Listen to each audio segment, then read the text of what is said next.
Oy, oy, oy, oy, oy. Looking good, and they even look better up on stage in real life. But there's one thing that I would like to ask you. We want you to participate in this event. So if you have any questions, please do raise your hand, and I will call upon you and then fire away. We have people on each side with microphones, and then you can ask your questions to our guests. And now, please welcome with a big round of applause. Please welcome Jenna Coleman and Peter Capaldi.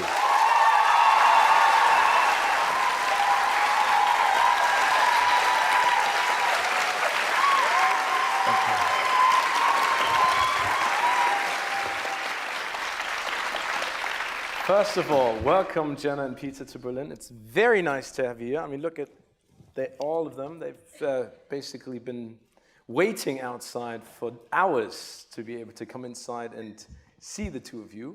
How are you? We're good. We're a little jet lagged. We're living a very glamorous life at the moment because we've been in San Diego for Comic-Con there, and then we went to LA, and then I went to London briefly, and then came here yesterday. But we're actually in the middle of filming episode 11. For season 9. For season 9, yeah. So they sent us, they were very cruel. They sent me to America, which is full of pancakes and pastries, and I had to not eat any of them, otherwise I returned to episode 11, The Fat Doctor. We do have a solution, though. Okay. We have scenes that could be rewritten if Peter put on too much weight. Do you want to have any pancakes now, Peter? I mean, we can definitely find some. Stephen said we could have a scene where the Doctor was locked in a dungeon, and the only way out was, the dungeon was full of pies. And I would just have to eat my way through the pies. I already said it, Jenna and Peter. I mean, this series has been running for such a long time, and it has millions of fans all over the world. And you've been on a world tour promoting last season and basically interacting with your fans. What kind of feeling is it to suddenly, see what it does to people and how excited they get when they see you? It's extraordinary. I've never seen a TV show, a TV series generate such a response, and what's amazing is that you go to places so far away from home and from your home country, and then you see the show really reaches across language, across culture, across territories all over the world, and generates the same response of just so much enthusiasm. It's really humbling and extraordinary. Why do you think is that so? Why do you think do people respond to this series all over the world? We've been talking about this a lot. Have we? We have. Yeah. Oh, yeah, go ahead.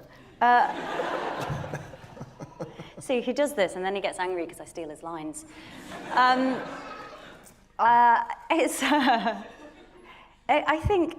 think it's because the show's imagination and its escapism. Yeah. And at its heart, actually, it's about what it is to be human, but how valid it is to be one human being set against the cosmos of space and the whole universe and the infinite possibilities of all in time and space. It's all about adventure, and I think that's what taps into the human spirit. I mean, you've been a fan for a very long time of the series before you actually became the Doctor. Yeah. What did you like about it? What did you love about it? Well, it started when I was 5. You work out how old I am. So 15 years ago then. 15 years ago, yeah. It's your joke, though. It's your line. I think I was very taken. It sounds odd now, after 5 decades, but I was very taken with the mystery of it. I mean, when the show first began, we had no idea who the Doctor was.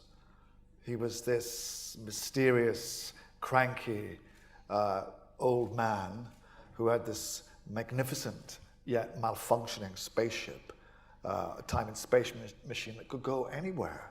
And it didn't work properly, and he didn't work properly. And the whole thing was sort of a glorious accident. And then, of course, he regenerated into this wonderful clown in the personage of Patrick Troughton.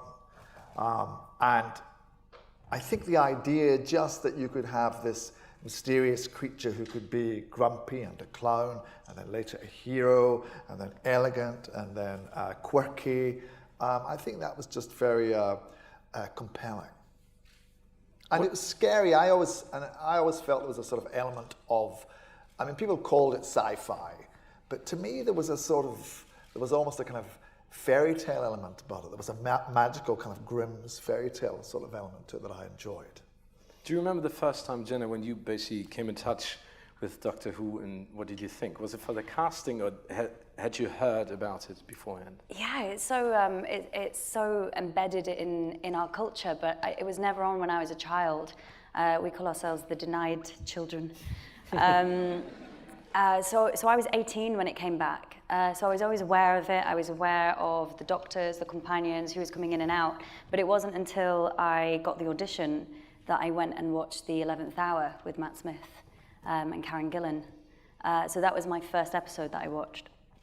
And what did you think when you saw it? I mean, could you understand why it became such a cult, or why everyone was so in love with it, and why it's been a part of your culture for such a long time? I just remember thinking, visually, it looked like a film, and the tone was just magical. There was it was like stepping into a fairy tale, but yet it was incredibly domestic as well.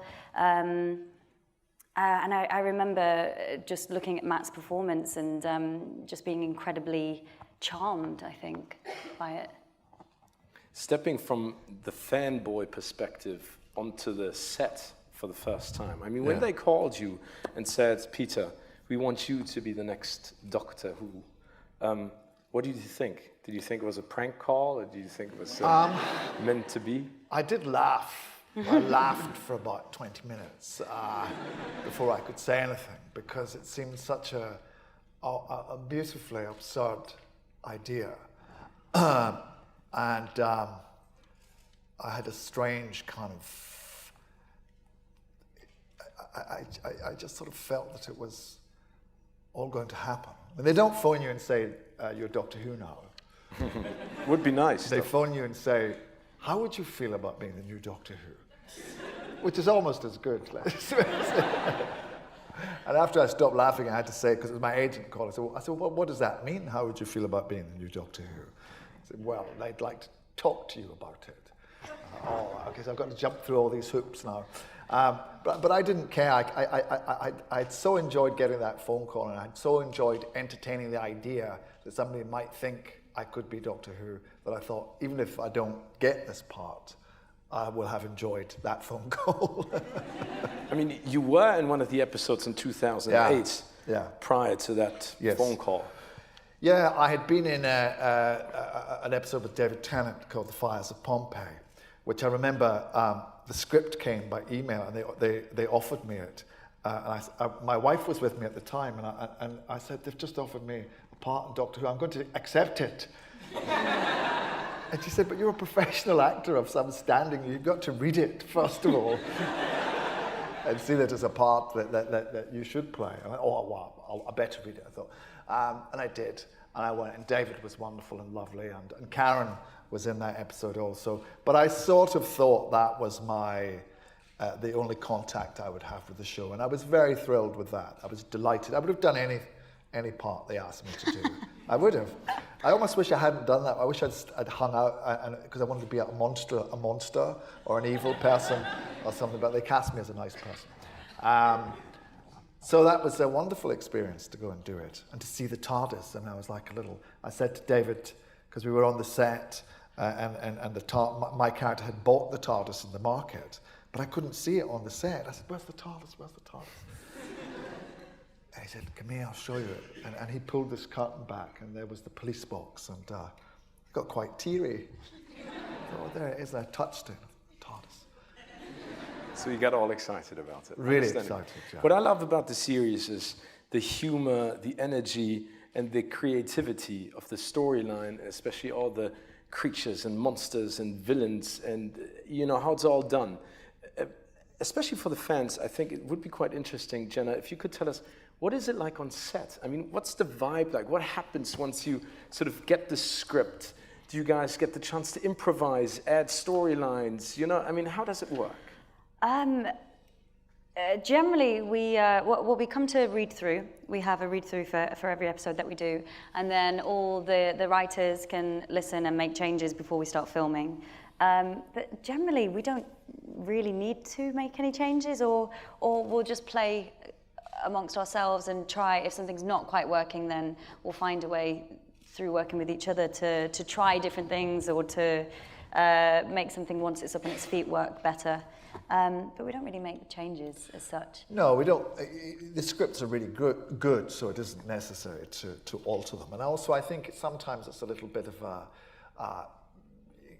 a lazy reaction to say, "Oh, this line doesn't work. Let's change it." And I think it's better to try and look at the scene from another direction. I think you can sort of duck and dive between lines and bring a lot. You can play a scene lots of different ways, and I'm very lucky that Jenna was in the show when I joined it, because apart from the fact that she's glorious and a star and a wonderful person, she's such a fabulous actress that she is able to. I think we're quite simpatico in the way that we work. We can find ways to make the scene our own, I think. As for the atmosphere, we've been filming for nearly 9 months, 8 months. So we have the same crew for that amount of time, who I think are probably sick of mine and Peter's jokes now, but we still find them very hilarious. We find each other very funny, which everybody else is very bored with, but we find each other hugely amusing. Peter just brought it up. Jenna, when you basically knew that Matt's doctor would pass and there would be a new doctor, and Peter came on board, what did you think, and what was sort of like the first meeting like? We actually went for some omelettes for our first meeting. Pancakes, omelettes, that's a very interesting conversation we're having today. Yeah. Food is a great comfort. Yeah. We did. We went out for lunch first. But it was the regeneration day was a really, really strange day, because the lead actor changed mid-scene, literally mid-scene. So we filmed half the scene, and then Matt did this thing, and regenerated, and literally crossed paths with Peter, shook hands, had a picture. Get off. Swapped watches, and we carried on with the scene. So it's just an incredible mix of sadness and end of one era, yet really a lot of excitement to welcome Peter. And it was a very wonderful day. it was really, there was something in the air, wasn't there? Yeah. It was really charged, the whole atmosphere. Yeah. All the crew were there. Yeah. I mean, Matt's extraordinary, and I love what Matt did with Doctor Who, and he's such a gentleman and such a great guy. And they deliberately kept me away. I was going in between trailers. Hidden away in a trailer, and they wouldn't let me on the set to observe what was going on, which was a good idea, because I knew Matt would be fabulous, so I didn't want to be sitting there going, "Oh Lord, I'll never follow that." They constructed it in such a way that I never saw him until the moment that I walked on the set, and he gave me a huge hug and took his watch off and gave it to me and said, "The TARDIS is yours now," because we only had the one watch. And then he vanished. Literally, he was just gone, and I was left with Jenna here and the camera crew, and just got on with it. Did you talk to any of the Doctor actors prior to your first day? I mean, to get... Yeah, I spoke to Matt. I took Matt to lunch, and he arrived here. Lunch again, yes. What did you have? Is there anything that we need to know about? I can't remember what we had. I think we had soup with dumplings, I think. But he arrived with crutches. He came hobbling in crutches. And I said, what happened to you? And he said, this show, mate, this show. And I thought, God, I love your impression of Matt. It's such a Cockney as well. I know, it doesn't sound anything like him. This show, mate. I know, I just try and get away with it, as I have my whole career. Yeah, I thought, God, you know, you're like 100 years younger than me, and you're on crutches from the physical challenge of Doctor Who. So I thought, well, I better eat my soup and dumplings to build myself up. But he was great, and he is, you know, he's a great help, and David's been a great help. David, we went out for I mean, I know David already, because I'd worked with him, obviously, I knew him from Scotland, which is quite a small place. David has been a great help also. We've talked a lot, and it's great to know that I have these two guys who've been through this experience, and it is a very remarkable experience, and there are only very few of us who have been in the centre of it and who know what that feels like. So I'm very lucky that the pair of them are my friends. We are very happy with the two of you. Thank you so much for being here. Any questions, ladies and gentlemen? Ich kann es nicht so richtig sehen, aber okay, there's a question from, I think, row number 5 or 6. Yeah, the lady, is that a lady? Yeah, I think so. Okay, red hair. Ich konnte dich nicht sehen, Entschuldige, deswegen habe ich It's fine. Do you prefer storylines that go into the future or rather in the past to history? Good question. You go. I know what she's going to say. Which one? You're going to say the past. Yeah, I'm going to say the past. I love the historical ones. This series, we actually go see some Vikings, which is pretty cool, in the Viking era. I love the Victorian times, the Robin Hood episodes, although I do like Asylum of the Daleks, which is set in the future as well. Oh, right, okay. I like all of it, really. I like historical ones and space ones, and ones with robots, and ones with monsters, and ones in the cosmos. I like ones where you go to a place that is sort of not quite named and can be grasped, like the end of time. I like when you go to places like that, which is not necessarily the future or the past, is it? I don't know, it's been a long day, sorry. Question from the gentleman right here. Yeah. This is a question for Peter. Hi. I just wanted to know, when you did the film Torchwood, if it was any different from Doctor Who, because Torchwood is more for grown-ups and adults and so on. So I just wanted to know if the filming was any different. If it was any different? I don't think it's more grown-up than Doctor Who. Not with me in it, I don't think. I was just delighted to be in that, because it was, as I said, I'd been in Doctor Who, and I thought that was the end of my communication with the Doctor Who world.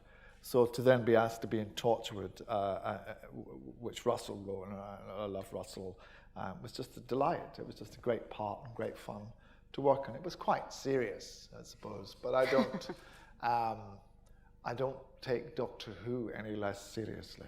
More seriously, in fact. And I think Doctor Who is a very challenging program to act, because it demands that you are able to move from the comic to the tragic, from the domestic to the epic, to the light to the dark, sometimes in one scene. Sometimes at the start of one sentence, you're making a joke, and at the end of another one, you're asking a profound question about immortality. And recognizing the tone that's required for the program and the energy. These are all hard questions for actors. I mean, I would say that the surprise that I had when I went to Doctor Who was that it was actually much tougher to act than I had expected. But I think that's good. I think that it's good to be challenged. Does that help? Jenna, how would you describe the chemistry between your character and Peter's? Strange and charming. What about you, Peter? I think it's I think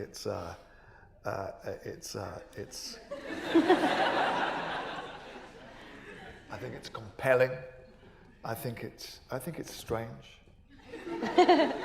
I think the Doctor would crash into things all the time if Clara wasn't there. I think he didn't. I think in this new incarnation, he's actually less secure in himself than he appears. And I think Clara guides him. I think Clara helps him be more, well, especially in the new season, she tries to make him more sociable and tries to give him better people skills. But I think she certainly guides his heart. I think I think he's quite confused about who he is and what he should be doing. And I think he has a very strong instinctive drive, and I think Clara helps him modulate that. That's the most boring answer, isn't it? I liked it. I was with you. I think it's good. No, I think it's great. I think what's so lovely is so much of what their relationship is about is actually what's unsaid between them. They're not the kind of wear hearts on their sleeves, will really tell each other how they feel. So instead, they'll hug each other and do it when the other isn't looking. You know, it's that kind of. But the history between them and the bond between them and what they've been through together, I think, is so strong. It's actually more about the unsaid. As a little teaser for season 9, is there anything that we should ready ourselves for regarding the chemistry between Clara and the Doctor? They're just on an adventure. It's really adrenaline fueled. They're trying to seek out all of time and space and run at it as fast as they can. They're really united this year. Yeah, I think they're very bonded, and I think they're like a little gang of two who realize they have this fantastic toy box, the whole of time and space, which they can play in. And I think the Doctor knows, even at 2,500 years, that life is short and that he should try and enjoy it. And I think Clara has taught him that as well. But I think there's also a difficult thing when you play the Doctor, because I think the Doctor, there's a whole hidden Doctor, and he knows things that he doesn't say. And he, I think, knows the fate of everyone who travels with him. And he has to carry that and find some way to live with that, and some way to have a relationship with that said person. And I think he knows in this season, I mean, they're having a great time, but there is a never deepening shadow that he knows is coming, that he will have to deal with. So it's never quite straightforward in Doctor Who, which is great. That's exciting. I think that's why people love it so much, the series, because you can't predict what's happening next. I think that's a great thing. Yeah, and also the characters grow. I mean, the Doctor grows and Clara grows, and their relationship changes and grows. So it's different from last year, but it's not going to be the same all the way through this season. It will organically change as well. I think when you save each other from near death and also save the world together, you kind of bonded. Yeah. Yeah. In quite a quick way. Question from the lady over there, yeah, on the right-hand side. Reihe Nummer 6, genau, da direkt. Hi. Hello. Hello. First of all, I'd like to say welcome to Germany, and thank you very much for being here. It's a pleasure.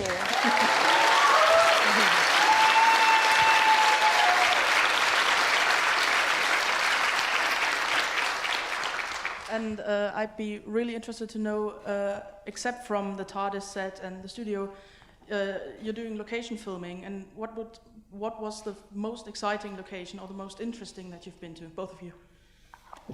Ooh, filmed in the Tower of London. Oh. That was pretty cool. We're always filming in castles or power stations, aren't we? So I thought you were going to say the power stations. I really wanted to.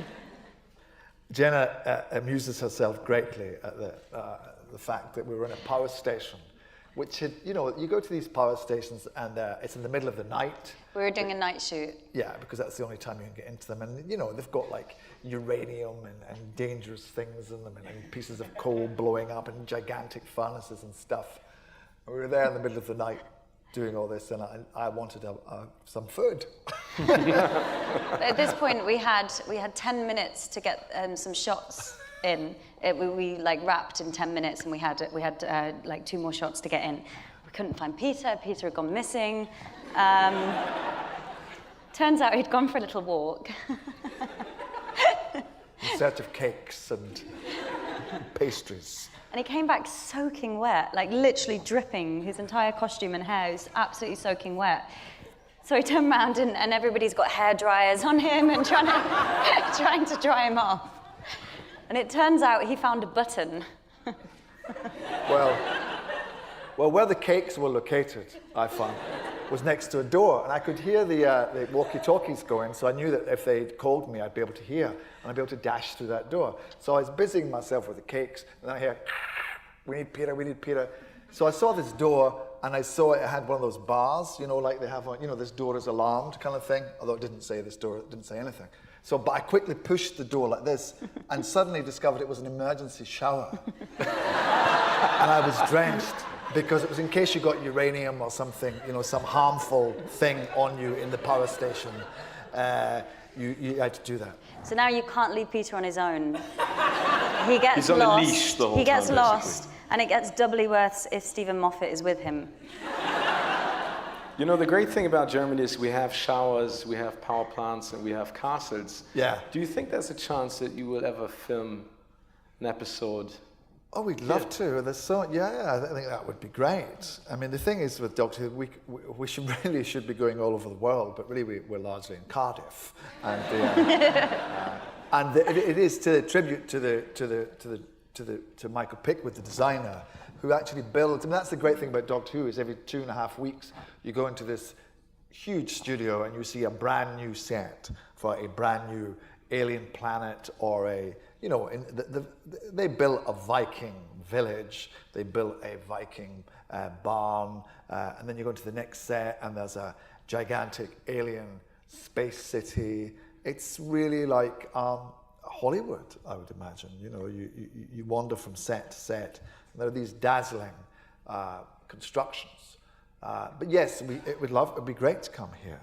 We would love to have you here. Yeah. That would be awesome. Yeah. There's a question from the lady right here with the 2 redheads, the one with the longer red hair. And we're not related. Hi.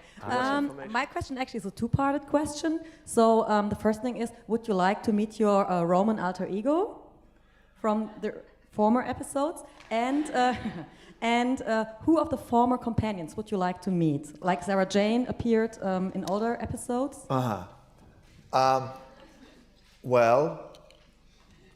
With regard to my Roman alter ego, there will be a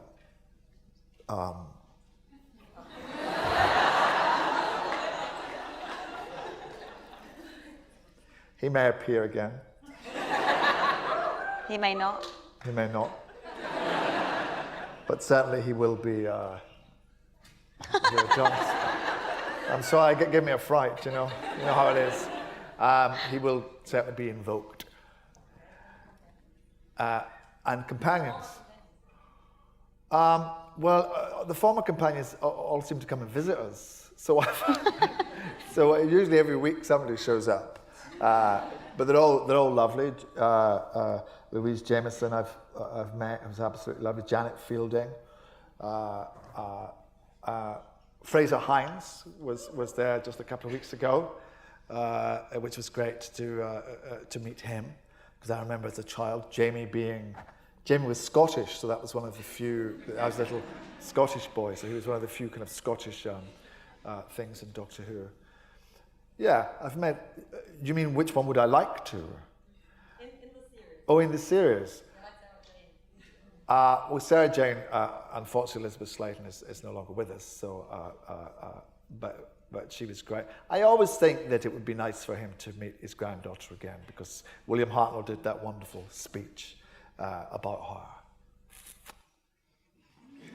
Question over here from, hier vorne, die junge Dame.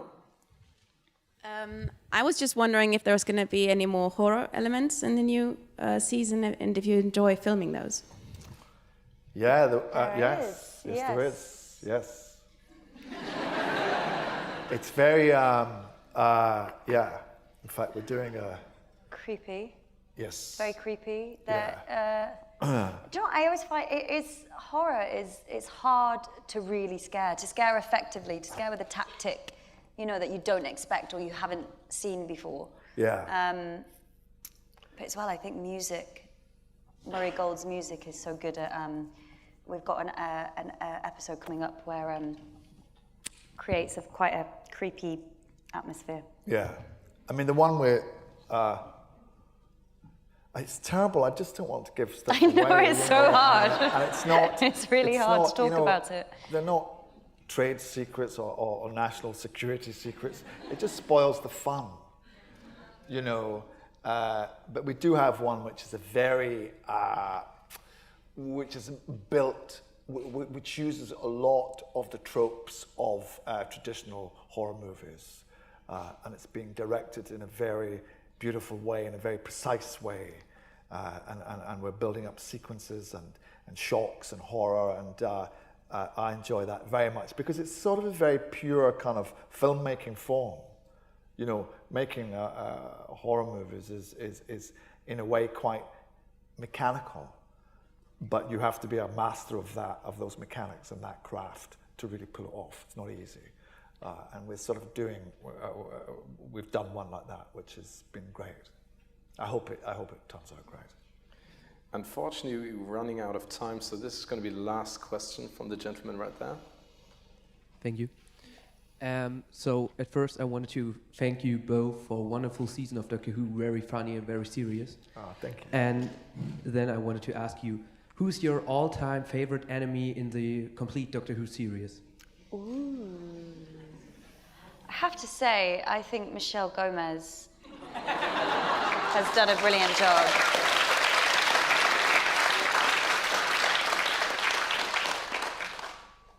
No, she's fabulous, yes.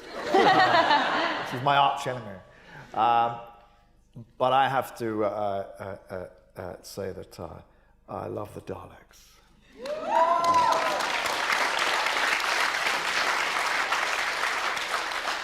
And I just think for hysteria and madness and evil, they can't be beaten. And also, I remember them as a child. I mean, when I grew up, there was Dalek mania, you know, and Beatlemania at the same time. So it was a wonderful childhood. But yeah, no, I love them. Before we let you go, there's one last thing that I would like to ask you. You know, the response is amazing. You know, you can see all of the happy faces now after they finally met you and saw you. How important is, you know, your relation with the fans and especially feedback that they give you? I mean, they're all so much into detail and they've seen every episode probably 100 times.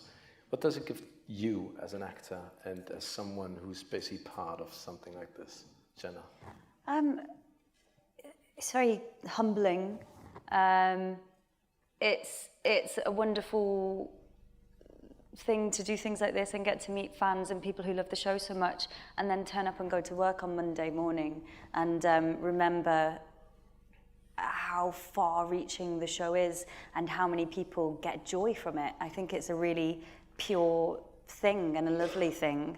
But also it's really informative. It's really informative for us to meet people and you can kind of find out what elements of the show they like or what's working or what's kind of really hitting home or what someone's picked up upon, which is when you're filming day in, day out, it's kind of,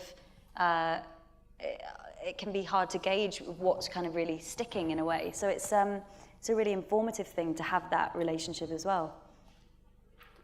Yeah, no, I think so too, and I think one of the, it's when you're making the program, you're very much in that bubble of actually spending 9 months every day filming, and it's you're quite separate from the world and what's going on in the world, and it's great for us to be reminded that what we're making is a show that goes out and reaches people, and the response that we've experienced has been so positive and so kind, and I'll just be quick. I know there are two things I want to say.